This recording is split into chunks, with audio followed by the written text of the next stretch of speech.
오늘은 확인하고 확신하라라는 제목의 말씀으로 함께 은혜를 나누고자 합니다. 서울대학교 병원에서 스트레스에 관한 실험을 진행한 적이 있습니다. 연구진이 같은 환경에서 양육된 실험용 쥐를 두 집단으로 나누었습니다. 한 집단에는 2분마다 전기 충격을 주었고 또 다른 집단에게는 유리창 건너편에서 이 맞은편 쥐를 관찰하도록 배치를 시켰습니다. 무려 16시간 동안 실험을 진행하면서 이 쥐들이 480여 회 정도의 전기 충격을 받았는데 말 그대로 쥐들의 그 아우슈비츠 현장에서 발견한 놀라운 점은 직접 고통을 받은 쥐가 아니라 고통을 관찰한 쥐가 스트레스로 먼저 탈진해 버렸다라는 사실이었습니다. 유리창 너머의 고통을 바라보는 것만으로도 두려움과 스트레스를 느꼈고 바라보는 것밖에 할 수 없다라는 그 무력감에 더 스트레스를 받고 탈진해 버린 것이죠. 우리가 살아가는 시대는 과거보다 월등히 많은 사람들이 우울증이나 조울증이나 그런 기분 장애를 시달리고 있습니다. 입시나 취업이나 승진을 놓고 그 어느 나라에서도 따라올 수 없는 정말 살벌한 경쟁을 벌이고 있습니다. 사교육, 외모 가꾸기, 명품 구입, 일상 하나하나가 다 그냥 남과의 비교이고 경쟁입니다. 즉 우리 사회를 일컬어 과잉 경쟁 사회다라고 말을 하기도 합니다. 스트레스를 안 받고 사는 사람은 없는 것 같습니다. 이런 시대 가운데 수면제가 없으면 잠을 못 잘 정도로 불면증에 시달리고 마음 한켠에 늘 불안감을 가지고 살아가는 사람들이 많다라는 것입니다. 그렇다면 과거에는 어땠을까요? 요즘 시대는 어른부터 아이들에 이르기까지 너나 할 것 없이 다 유튜브나 넷플릭스를 시청을 하고 있습니다. 그런데 예전에 다 기억하시겠지만 비디오 테이프 기억하시죠? 아마 지금 10대 청소년들이나 20대 초반의 청년들은 잘 모를 수 있는데 이 비디오 렌탈샵들이 굉장히 많았습니다. 지금은 다 사라졌죠. 아무튼 그 비디오를 보면 항상 인트로에 등장하는 영상과 멘트가 있습니다.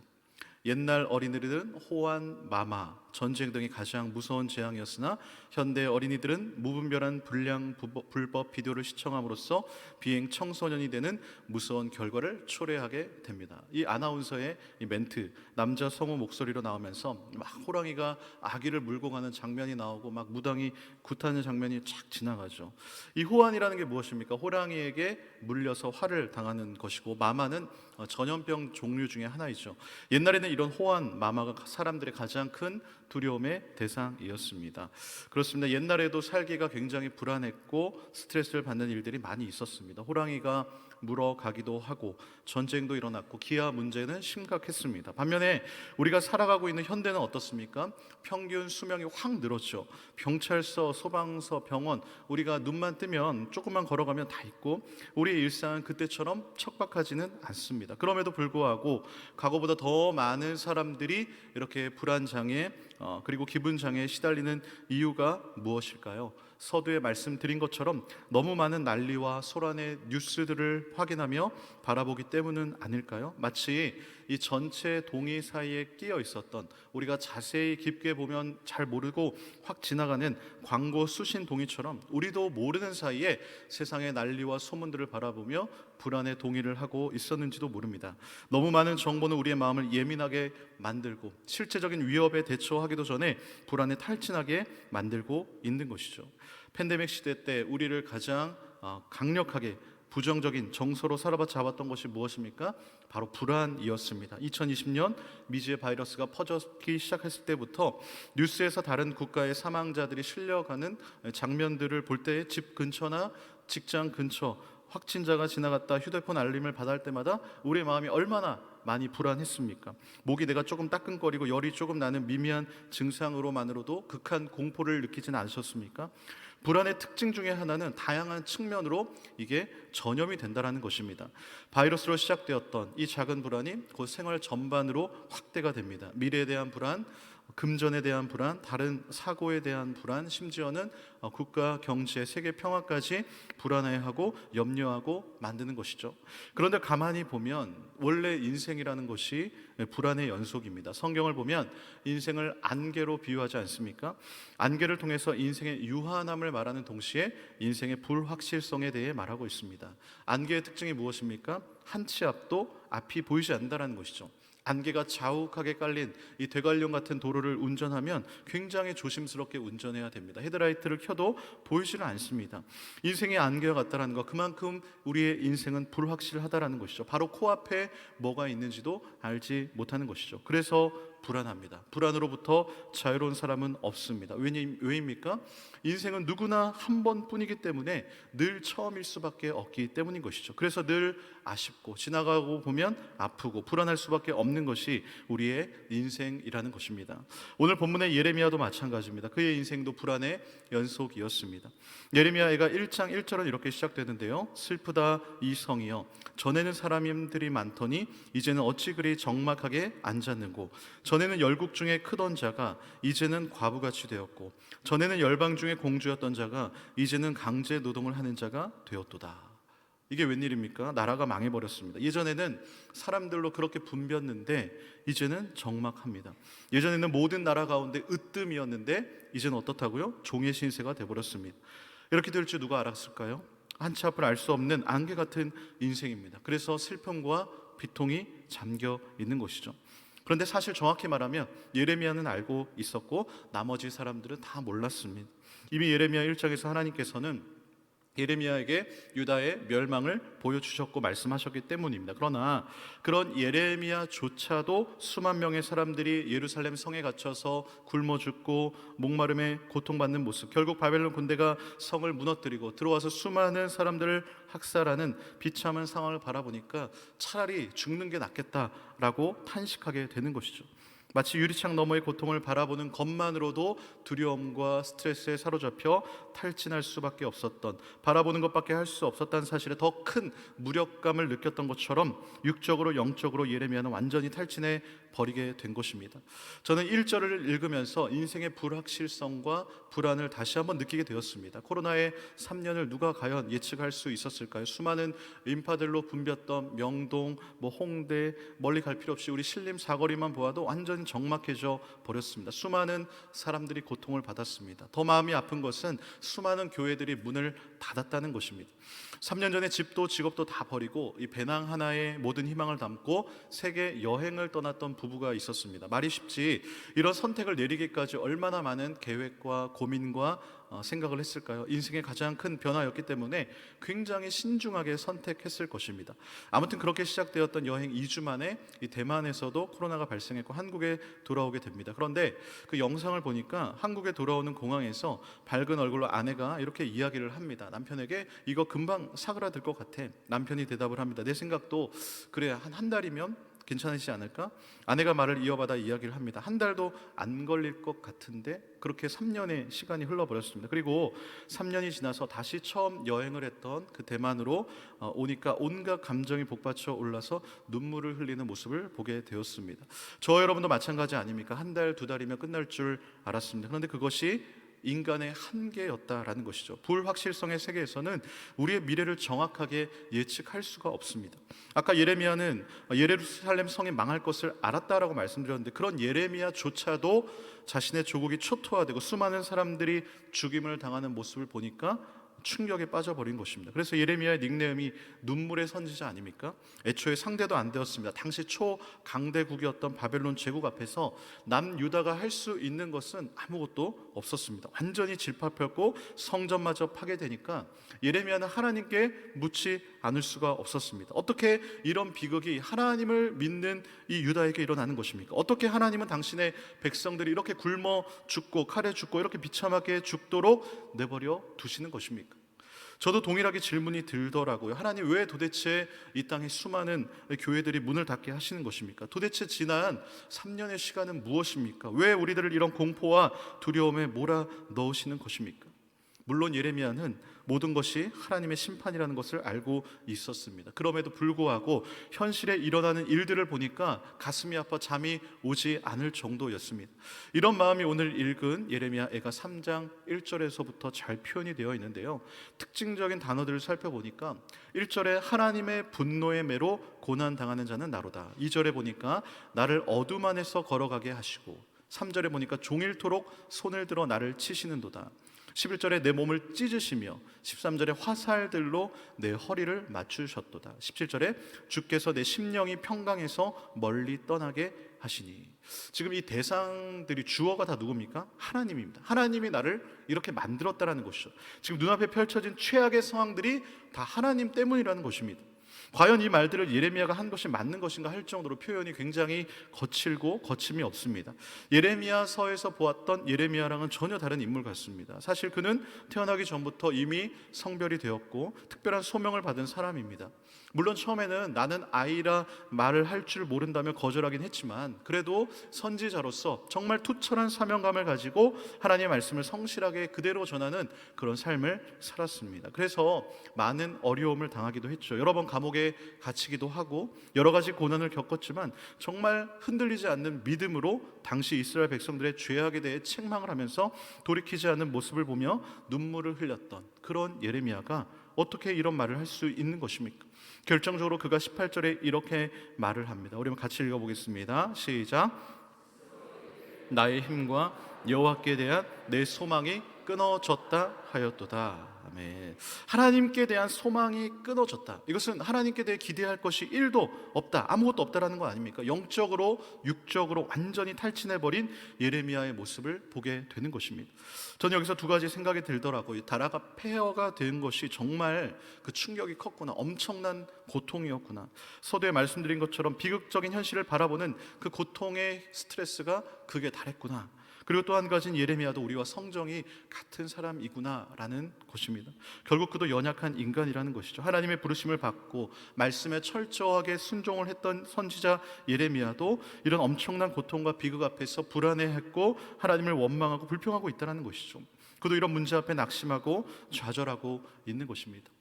혹시 여러 가지 일들로 인해서 정말 예레미야처럼 스스로 이르기를 나의 힘과 나의 하나님에 대한 소망이 끊어진 분은 혹시 안 계십니까? 오랜 시간 기도했지만 응답이 없고 상황은 점점 악화가 되어가는 것 같은 그런 상황. 내 사랑하는 가족이 그렇게 하나님을 잘 믿었는데 암으로 지병으로 고통받고 있는 상황을 내 눈으로 지켜보면서 하나님에 대한 좌절과 실망을 경험한 분은 혹시 안 계십니까? 혹여나 아무런 일이 일어나지 않고 평안하다 할지라도 불안의 시대를 살아가는 우리들도 다를 바가 없습니다. 먼저 태어났다고 먼저 죽는 법이 없습니다. 사랑하는 자녀를 먼저 떠나보내기도 합니다. 잘 되던 사업이 한순간에 무너져 내리기도 합니다. 평소 몸에 이상한 증상이라고는 하나도 없었는데 갑자기 병원에서 청천벽력과 같은 소리를 듣기도 합니다.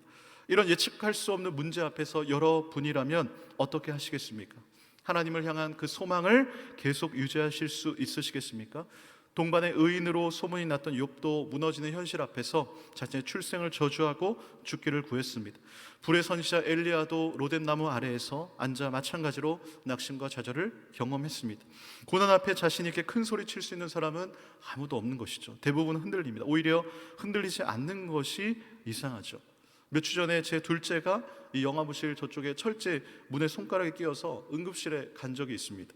그때 제 마음이 어땠을까요? 평온했을까요? 겉으로는 평온했을 척 했을지 모르지만 불안했습니다. 마음에 별의별 생각이 다 드는 것이죠. 늘 조심한다고 하지만 아이의 손이 거기에 끼일 줄 어떻게 알았겠습니까? 예측 불가능입니다. 불확실합니다. 그렇다면 불확실한 현실 속에서 우리가 늘 불안에 떨며 어찌할 바를 모른 채 그렇게 살아가야 하는 것일까요?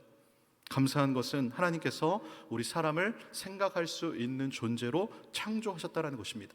우리가 비록 불확실성은 예측할 수는 없어도 우리는 과거와 현재와 미래를 생각할 수 있습니다. 아무리 극심한 고통 가운데 있을지라도 우리는 생각할 수 있는 것이죠. 예레미야도 마찬가지입니다. 21절 이렇게 말씀합니다. 한번 같이 읽어보겠습니다. 시작. 이것을 내가 내 마음에 담아 두었더니 그것이 오히려 나의 소망이 되어 사옴은. 아멘. 자신의 힘과 하나님의 희망마저 다 끊어져 버렸습니다. 인생에 완전히 밑바닥까지 내려왔습니다. 그런데 그것을 내 마음에 담아 두었더니 그것이 오히려 나의 소망이 되었다라는 것이죠. 지금 비참하고 힘든 현실이 변했습니까? 아닙니다. 여전히 답답한 현실입니다. 바로 앞에 20절에 보면 이렇게 말하는데요. 세 번역으로 읽어드립니다. 잠시도 잊을 수 없으므로 울적한 마음을 가눌 길이 없다. 그렇죠. 눈만 감으면 굉장히 계속 부정적인 생각과 감정들이 올라오고 불안이 떠나지는 않는 것이죠. 잠시도 잊을 수 없고 울적한 마음을 가눌 길이 없습니다. 그런데 그가 어떻게 갑자기 21절에 180도 변한 고백을 하게 되는 것입니까? 그것은 바로 그가 현실을 보고 생각하는 데서 멈춘 것이 아니라 한 걸음 더 나아가서 주님의 관점에서 해석하게 되었기 때문입니다. 21절에 보면 내 마음에 담아 두었다라는 표현은 원어의 의미로 보면 돌이키다라는 뜻을 가지고 있습니다. 그래서 직역을 하면 이것에 대해 내가 내 마음을 돌이켜 다시 생각해 보니 라는 의미가 되는 것이죠. 비참한 현실을 보면 낙심이 되고 불안됩니다. 그런데 내 마음을 돌이켜서 다시 곰곰하게 과거부터 생각을 해보니까 오히려 소망을 얻게 되었더라라는 것이죠. 즉 그때부터 다시 하나님이 보이기 시작한 것입니다. 그렇구나, 우리의 하나님의 인자와 긍휼하심이 무궁하시기 때문에 우리가 진멸당하지는 않는구나, 완전히 망하지는 않는구나, 하나님이 지금 이 모든 상황들을 컨트롤하고 계시구나 라는 것을 느끼게 된 것입니다. 그래서 21절의 말씀 우리 세 번역으로 다시 한번 읽어보겠습니다. 시작. 그러나 마음속으로 곰곰이 생각하며 오히려 희망을 가지는 것은. 아멘. 고통 가운데 계십니까? 아니면 사랑하는 사람의 고통의 상황을 옆에서 지켜보고 계십니까? 마음속으로 곰곰이 지나온 날들을 생각해 보시기를 바랍니다. 그리고 하나님의 살아계심을 확인해 보시기를 바랍니다. 그리고 희망의 확신으로 나아가시기를 축복합니다. 신명기 32장 7절에 보면 이런 말씀이 있습니다. 한번 같이 읽겠습니다. 시작. 옛날을 역대 연대를 생각하라. 내 아버지에게 물으라. 그가 내게 설명할 것이요 내 어른들에게 물으라.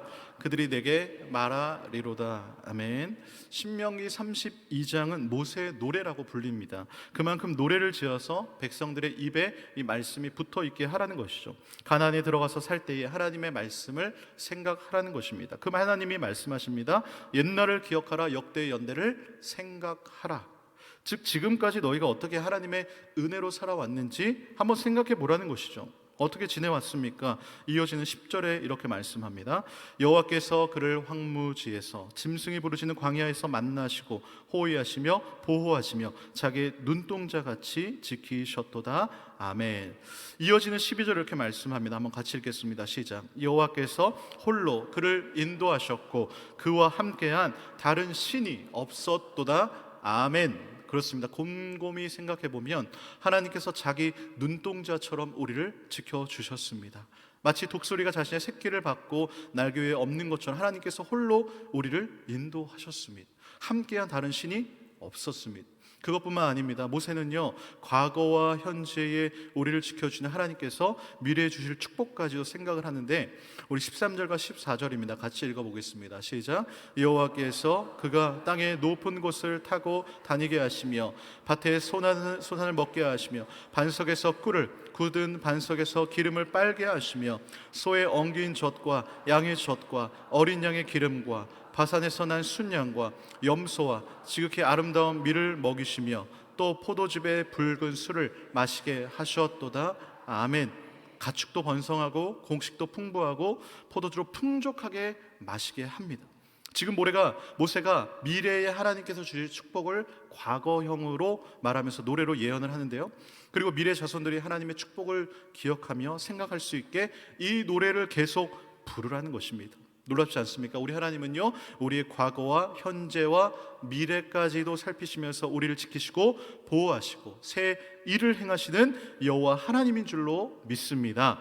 자꾸 부정적인 세상의 소리와 소식을 들으면서 안 된다, 힘들다, 어렵다 하며 불안해하지 마시고 새 일을 행하실 우리 하나님을 기대하는 인생을 살아가시기를 축복합니다.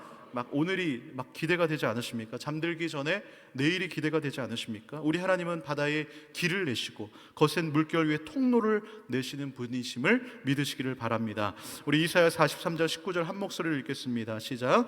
보라, 내가 새 일을 행하리니 이제 나타낼 것이라. 너희가 그것을 알지 못하겠느냐? 반드시 내가 광야의 길을 사막에 강을 내리니. 아멘. 반드시 우리 하나님께서 광야에 길을 내시고 사망의 강을 내리시겠다는데 너희가 그것을 믿지 못하겠느냐, 알지 못하겠느냐라는 것이죠. 중세시대에 유명한 성인이 있었습니다. 이분이 세상을 떠나기 전에 내일을 불안해하는 제자들에게 편지를 한 통 주면서 곤란한 일이 있을 때, 어려운 일이 있을 때 열어봐라. 조금 어렵다고 열어보지 말고 진짜 어려울 때, 정말 힘들 때 열어봐라 라고 말을 하고 유언을 남기고 떠났습니다. 세월이 흐른 후에 수도원에 큰 문제가 생겼습니다. 모두 머리를 맞대고 의논했지만 뾰족한 수가 나타나지 않는 거예요. 제자들이 마침내 이 편지를 열어볼 때가 됐다 결정하고 편지를 뜯었습니다. 거기에 이런 글귀가 적혀 있었습니다. 불안해할 필요 없다. 어떻게든 된다. 무엇을 말하려는지 아시겠죠? 저를 한번 따라해 주시기 바랍니다. 불안해할 필요 없다. 어떻게든 된다. 그런데요, 우린 여기서 끝나는 것이 아니죠. 저를 한번 더 따라해 주시기 바랍니다. 불안해할 필요 없다. 하나님이 일하신다. 아멘. 어떻게 우리 마음속에 있는 이 불안이 좀 사라지셨습니까? 하나님께서 일하고 계신 것을 확실히 믿는다면 우리는 불안해할 필요가 없습니다. 그런데요, 우리는 우리 마음에 끊임없이 의심이 자리 잡고 있습니다. 평소에도 의심이 많은데 고난이 닥쳐오면 더 심하겠죠. 정상적인 사고가 힘이 듭니다. 누가복음 24장 38절에 우리 주님이 말씀하십니다. 예수께서 이르시되 어찌하여 두려워하며 어찌하여 마음에 의심이 일어나느냐. 부활하신 주님이 눈앞에 나타났습니다. 제자들이 깜짝 놀랐습니다. 마치 귀신을 보고 있는 것처럼 놀랐습니다. 예수님의 부활의 소식을 듣긴 들었지만 이 완전한 몸의 부활까지는 사실 확신하지 못한 것이죠. 그러면서 주님이 이렇게 말하는 거예요. 어찌하여 두려워하며 어찌하여 마음에 의심이 일어나느냐. 그리고 이렇게 말씀하십니다. 39절에 보면 내 손과 발을 보고 나인 줄 알라. 또 나를 만져봐라. 영은 살과 뼈가 없을 때 너희 보는 바와 같이 나는 있느니라. 내 손과 발을 보아라. 아직도 못 믿겠느냐? 그럼 또 나를 만져봐라. 예수님을 보고도 믿지 못하면 직접 만져보고서라도, 직접 확인해보고서라도 몸의 부활을 우리 주님이 확인시키고자 하는 것이죠. 그럼 이 친구들 여러분 같으면 믿으시겠습니까? 아니면 그래도 의심하시겠습니까? 주님을 직접 보았고 직접 만졌습니다. 41절에 재미있는 표현이 나오는데 함께 읽어보겠습니다. 시작. 그들이 너무 기쁨으로 아직도 믿지 못하고 놀랍게 여길 때에 이르시되 여기 무슨 먹을 것이 있느냐 하시니 아멘. 재밌지 않습니까? 너무 기쁨으로 아직도 믿지 못하고, 제자들이여 기쁨과 의심이 공존하는 재미있는 현상이 나타납니다.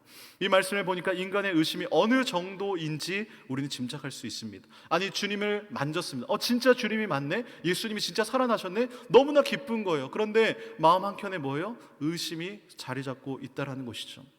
우리는 만져보기는커녕 그런데 우리는 듣고 믿는 것이 얼마나 큰 축복이고 은혜인지 모르는 것입니다. 그래서 우리 주님이 도마가 의심을 하니까 직접 옆구리 손까지 넣어보라고 하시고 요한복음에 이렇게 말씀하시죠. 우리 한번 읽어보겠습니다. 시작. 예수께서 이르시되 너는 나를 본고로 믿느냐? 보지 못하고 믿는 자들은 복되도다 하시니라. 아멘. 여기서 중요한 것은 무엇입니까? 우리에게 직접 확인을 시켜서라도 믿게 하시려는 우리 주님의 간절한 마음, 이 마음을 우리는 읽어야 될 줄로 믿습니다. 지금 우리는 물론 이런 호사를 누릴 수는 없습니다. 주님을 만져볼 수 없습니다. 예수님을 직접 볼 수 없습니다. 예수님이 직접 밥 먹는 모습을 확인하며 믿을 수는 없습니다. 그렇다면 우리는 어떻게 확인할 수 있습니까? 바로 고난과 고통을 통해서, 우리의 생각을 통해서 확인하게 하시는 것이죠. 우리에게 고난이 찾아올 때 우리 하나님은요 절대로 가만히 계시지 않습니다. 고난에 적극적으로 개입해 주십니다. 그리고 그 고난을 선한 목적으로 사용하십니다. 그리고 우리의 믿음을 연단하시고 주님을 바라볼 수 없는 상황에서 바라볼 수 있도록 훈련시키십니다. 즉 고난을 이용해서 하나님의 살아계심을 직접 경험하게 하시는 것입니다. 그래서 감히 말씀드리는 것은 고난은 축복이다라는 것이죠. C.S. 루이스는 고난은 변장된 축복이라고 말을 했는데 수식어도 필요 없이 그냥 고난은 축복인 것이죠. 왜입니까? 고난 가운데 살아계신 하나님을 만나게 되기 때문인 것이죠. 기도하다가 고난이 점점 희미해지고 하나님은 점점 선명해지는 것입니다. 예수 그리스도의 십자가가 내 심장에 박히게 되는 것입니다. 그리고 다시 소망이 생기고 살아갈 힘이 다시 생기게 되는 것입니다. 예레미야도 마찬가지 아닙니까? 그가 깊이 생각하고 곰곰이 생각하면 할수록 하나님의 인자하심과 긍휼하심과 성실하심이 선명하게 다가왔습니다. 22절과 23절 한번 같이 읽어보겠습니다. 시작. 여호와의 인자와 긍휼이 무궁하심으로 우리가 진멸되지 아니함이니이다. 이것들이 아침마다 새로우니 주의 성실하심이 크시도소이다. 아멘. 사랑하는 성도 여러분, 우리가 인생을 살면서 예측하지 못한 어려움을 당했을 때 기억하셔야 할 것이 있습니다. 처음에는 당황하고 놀랍고 불안해합니다. 이 어려움이 언제 끝날지 알 수 없기 때문입니다. 하지만 그것을 가지고 나 혼자 해결해 보겠다고 하지 마시고 기도의 자리에 하나님께 가지고 나오시기를 바랍니다. 그럴 때 오늘 예레미야처럼 기도 중에 때로 말씀 묵상하다가 내가 지금 겪고 있는 어려움의 의미를 발견하게 되는 것이죠. 하나님이 깨닫게 해주시는 것입니다. 인문학을 하나님께로라는 책을 쓴 이 한지영 목사님이 이렇게 말을 합니다. 인문학이 명답이라면 성경은 정답이다. 그렇습니다. 세상의 학문과 지식이 명답을 줄지는 몰라도 정답을 알려주지는 못하는 것입니다. 그러나 성경은 우리에게 명확한 답을 알려줍니다. 인생의 모든 문제 해결이 바로 이 말씀에 담겨 있는 줄로 믿습니다. 우리가 이런 확신이 있을 때, 이것이 깨달아질 때에 고난은 끝난 것과 다를 바가 없다라는 것입니다. 오늘 예레미야도 동일한 고백을 합니다. 아침마다 일어나도 상황은 여전히 똑같습니다. 그러나 주님의 인자와 긍휼을 확인하고 깨달은 뒤로 맞이하는 아침마다 주님의 은혜가 새롭고 주님의 성실하심이 크다라고 고백할 수 있게 된 것이죠. 이전 아침은 어떻습니까? 괴롭습니다. 눈을 뜨기 싫습니다. 차라리 내일 해가 뜨지 않았으면 좋겠다고 생각을 합니다. 그러나 하나님에 대한 소망이 커지자 아침도 두렵지 않습니다. 오히려 오늘은 어떤 은혜를 부어주실까? 어떤 말씀으로 내게 새 힘을 주시고 위로를 주실까? 그런 기대하는 마음으로 아침을 맞이합니다. 왜냐하면 하나님은 언제나 하나님을 찾는 자들에게 선하신 하나님이시기 때문인 것이죠. 예레미야는 마지막으로 확신에 찬 믿음의 고백을 하는데요, 24절입니다. 같이 읽겠습니다. 시작. 내 심령에 이르기를 여호와는 나의 기업이시니 그러므로 내가 그를 바라리라 하도다. 아멘. 세 번역으로 우리 한 번 더 읽겠습니다. 시작. 나는 늘 말하였다. 주님은 내가 가진 모든 것, 주님은 나의 희망. 아멘. 이것이 어떻게 이런 극적인 변화가 가능하다고요? 다시 돌아가서 21절에서 이것을 내가 내 마음에 담아 두었더니, This I call to mind. 마음속으로 깊이 생각을 한 것입니다. 단지 눈에 보이는 현상과 사실만 바라본 것이 아니라 깊이 고민하고 묵상하고 생각했더라라는 것이죠. 생각의 힘이라는 책에 보면 생각이 바뀌면 인생이 바뀌게 되는 과정을 이렇게 적어 놓았습니다. 우리의 생각이 달라지면 의식과 믿음이 달라진다. 의식과 믿음이 달라지면 소망과 기대가 달라진다. 소망과 기대가 달라지면 자세와 태도도 달라진다. 자세와 태도가 달라지면 우리의 행동이 달라진다. 우리의 행동이 달라지면 우리의 습관이 달라진다. 우리의 습관이 달라지면 실력과 인격이 달라진다. 실력과 인격이 달라지면 성과와 관계가 달라진다. 성과와 관계가 달라지면 우리의 인생이 달라진다. 결국 습관도 실력도 인간관계도 성과도 자세도 태도도 모든 것의 뿌리가 무엇이라고요? 생각이라는 것입니다. 어떤 책을 읽었는데 그 저자가 암을 선고받았습니다. 그 사람이 의사에게 묻습니다. 선생님, 제가 살 확률이 얼마나 됩니까? 그 의사는 말합니다. 선생님, 죄송하지만 97%가 2년 내에 사망했습니다. 그러니까 저자가 이렇게 답을 합니다. 네, 그러면 저는 3%가 되기를 선택하겠습니다. 그러니까 의사가 어이없이 벙쪄서 이렇게 말을 합니다. 이거는 선택의 문제가 아니라 통계예요. 통제할 수 있는 게 아닙니다. 그 저자는 말합니다. 아닙니다. 이것은 저의 선택입니다. 라고 말하고는 자신은 3%에 들겠다라는 확신을 가지고 그 병에 걸려서 살아남은 사람들을 찾아다니면서 공통점을 찾았습니다. 그리고 식단 조절과 약 등으로 결국 그는 생존을 이뤄냈습니다. 물론 이래도 죽음을 피할 수는 없겠지만 생존 가능성이 높아지는 것만은 틀림이 없는 거 아닙니까? 생각의 차이는 이렇게 중요합니다. 그렇기 때문에 삶을 보는 우리의 관점을 감사와 희망으로 바꿀 필요가 있다는 것이죠. 어떤 상황에서도 믿음과 확신의 긍정의 끈을 놓지 않고 유지하시기를 간절히 소망합니다. 그러면 우리의 삶은 훨씬 더 강해질 것입니다.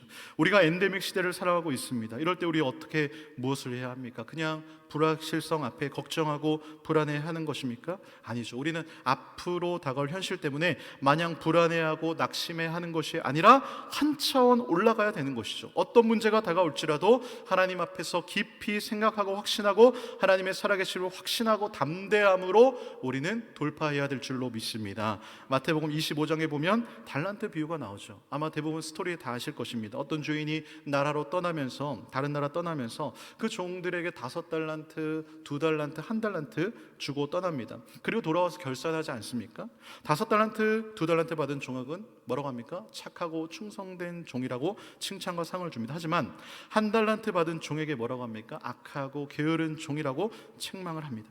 두 그룹의 차이가 무엇입니까? 마태복음 25장 16절에서 18절인데요. 한번 같이 읽어보겠습니다. 시작. 5달란트 받은 자는 바로 가서 그것으로 장사하여 또 5달란트를 남기고 2달란트 받은 자도 그같이 하여 또 2달란트를 남겼으되 1달란트 받은 자는 가서 땅을 파고 그 주인의 돈을 감추어 두었더니. 그렇습니다. 5달란트, 2달란트 받은 사람들은 뭐 했다고요? 바로 가서 장사를 시작을 합니다. 장사가 쉬운 일입니까? 어렵습니다. 했다가 돈을 까먹을 수도 있고 마이너스가 날 수 있고 완전히 망해버릴 수도 있습니다. 그러나 그런 불확실성에도 불구하고 그들이 어떻게 했다고요? 바로 가서 장사를 시작합니다. 그런데 1달란트 받은 사람은 어떻습니까? 땅을 파서 그 돈을 묻어둡니다. 장사에서 망하면 누가 책임지나요? 내 돈도 아닌데 그냥 묻어두는 게 가장 확실하고 안전한 방법이겠구나. 그냥 아무것도 안 하고 잘 보관하고 있다가 주인 오면 다시 돌려줘야지 생각을 한 것입니다. 그러나 주인은 정반대의 평가를 내리더라라는 것이죠. 수입이 적고 많고의 문제가 아닙니다. 2달란트를 받은 종이나 벌은 종이나 5달란트를 번 종이나 칭찬은 똑같습니다. 중요한 것은 불확실성에도 불구하고 자신의 사명을 충성스럽게 감당했느냐 안 했느냐라는 것이죠. 하나님께서는요, 우리 각자의 상황에 맞게 다 달란트를 주셨습니다.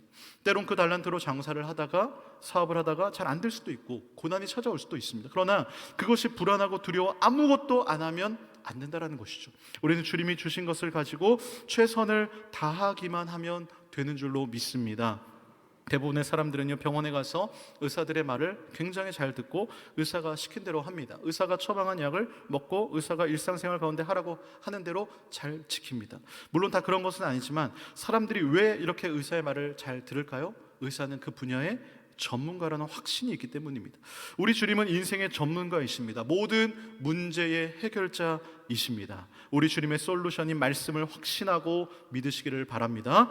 확신을 다르게 표현하면 무엇입니까? 믿음인 것이죠. 히브리서 기자는 믿음 없이 하나님을 기쁘시게 해드릴 수 없다라고 분명하게 말씀을 합니다.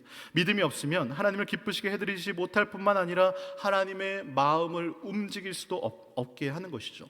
곧 믿음이라는 것은 하나님의 마음을 움직이게 하는 것이죠. 바로 그 믿음의 확신을 가지고 이 불확실성의 세계 가운데 담대하게 살아가시는 저와 여러분 되시기를 주님의 이름으로 축복합니다. 마지막으로 마리아와 엘리사벳 이야기를 들려드리고 설교를 마치고자 하는데요, 누가복음 1장에 보면 마리아가 이 가브리엘 천사가 와가지고 당신이 하나님의 아들을 잉태할 것이다, 이 소식을 듣습니다. 만약 오늘 가브리엘 천사가 와서 여러분들에게 하나님의 아들을 잉태할 것입니다 라는 말을 들으면 어떻겠습니까? 그 소식 앞에 이 처녀인 마리아가 당황합니다. 그런데 하나님의 말씀에 그대로 순종하기로 결정을 합니다. 결정은 했지만 마음 한켠에 이 뭔가 의심이 당연히 생기겠죠. 불안이 있을 것입니다. 마리아는 가브리엘 천사가 엘리사벳이 아이를 잉태했다라는 또 말을 듣고 그것을 한번 확인하고 싶었습니다.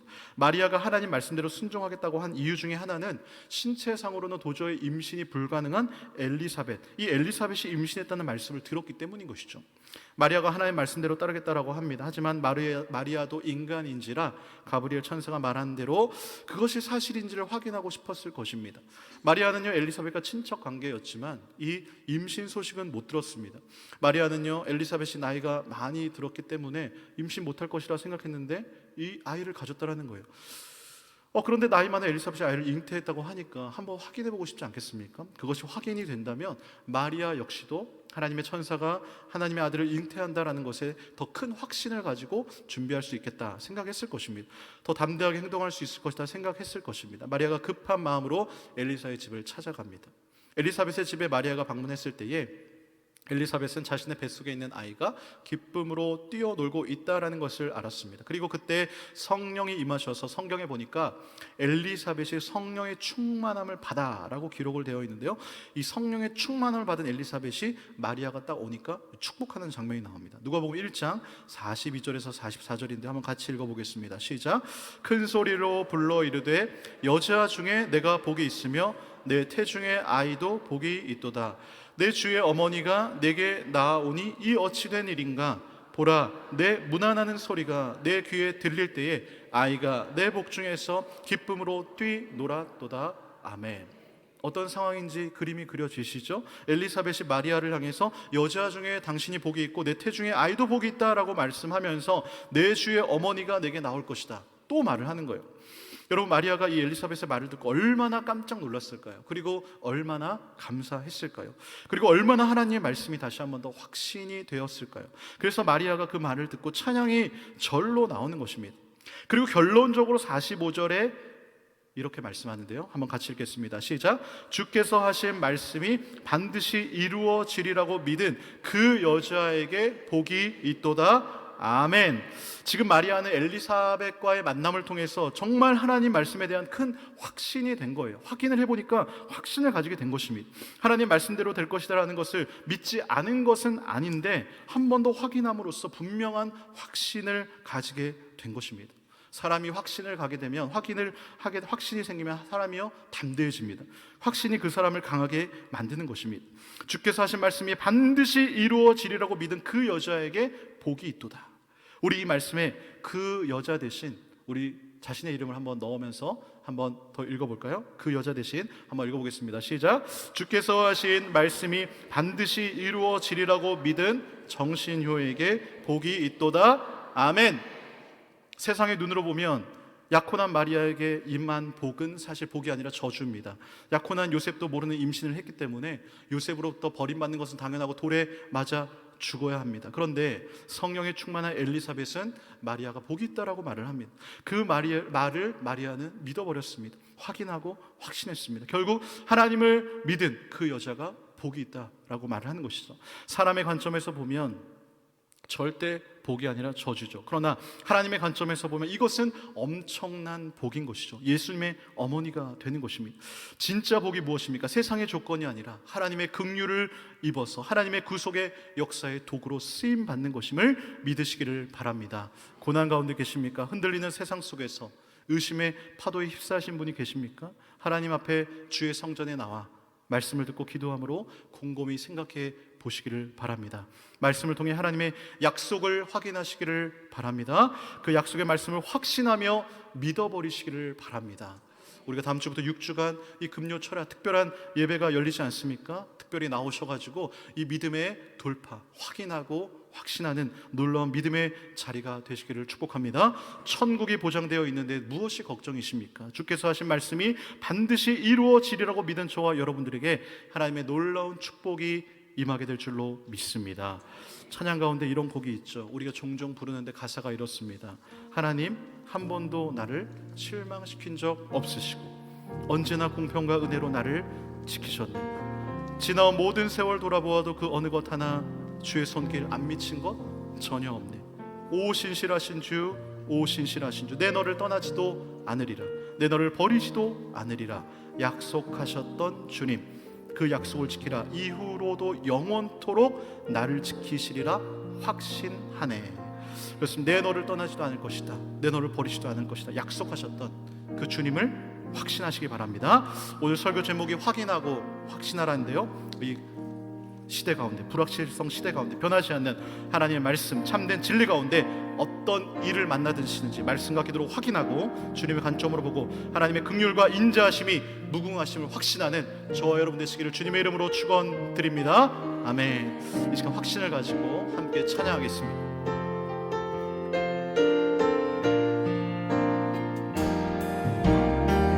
하나님 한 번도 나를 실망시킨 적 없으시고 언제나 공평과 은혜로 나를 지키셨네. 지나온 모든 세월들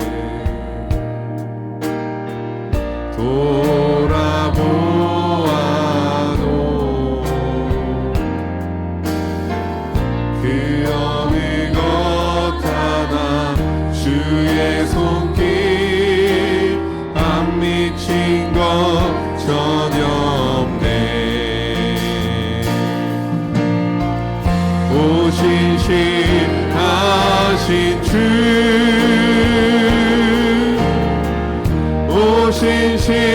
신실하신 주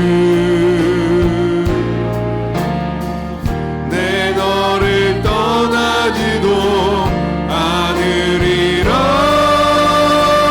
내 너를 버리지도 않으리라 약속하셨던 주님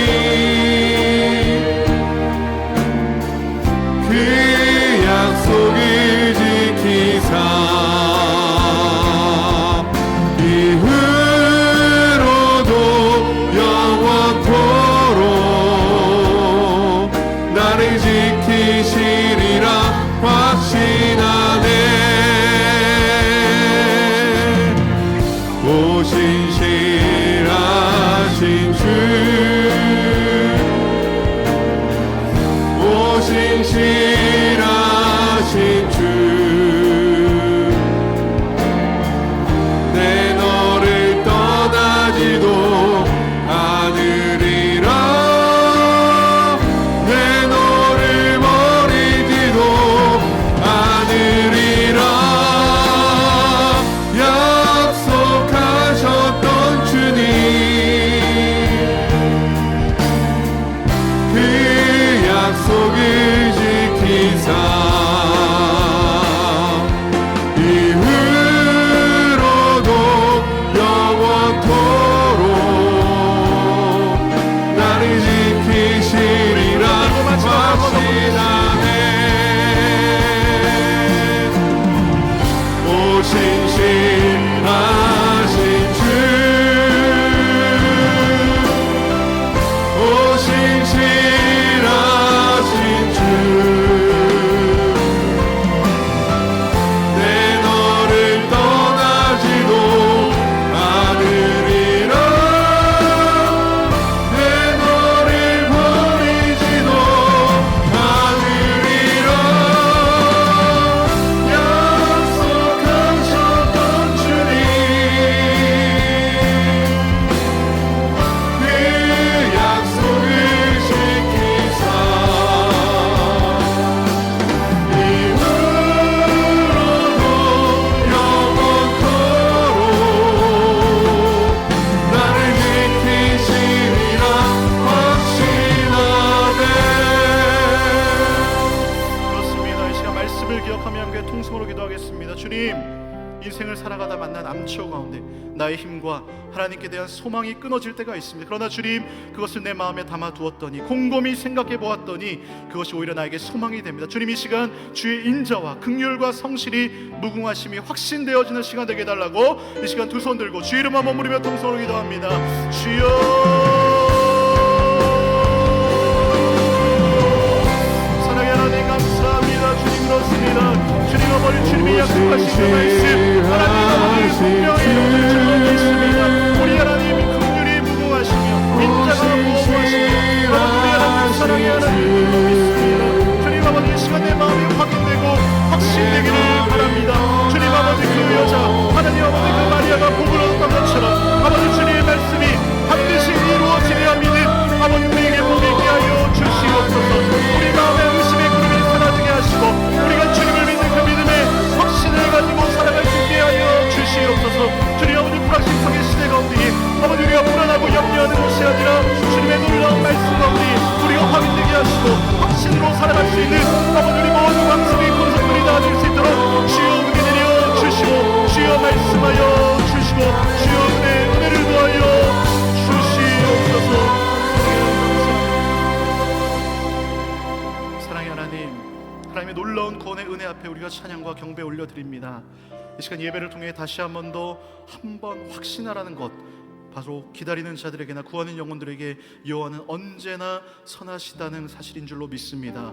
주여 우리에게 다시 한 번 더 다양한 달란트를 주신 주님 다시 오시는 그날까지, 주님 앞에 서는 그날까지 최선 다하여 사용하게 하여 주시옵소서. 불확실한 현실 앞에 불안하고 염려하고 걱정하는 것이 아니라 우리 주님께서 약속하신 말씀이 다 이루어질 줄로 믿고 확신을 가지고 담대함으로 살아가게 하여 주시옵소서. 주님, 먼저 예배가 회복되기를 원합니다. 다가오는 돌파 시리즈 6번의 금요 철야 말씀 가운데 아버지 그 교회가 안식처가 되게 하시고 피난처가 되게 하시고 돌파구가 되게 하여 주시옵소서. 주님 더 크게 응답하시는 하나님을 기대합니다. 우리들에게 믿음의 확신을 더하여 주시옵소서. 하나님의 은혜를 누리며 모든 두려움은 사라지게 하여 주시옵소서. 이 말씀 모든 말씀 예수님의 이름으로 간절히 기도드립니다. 아멘.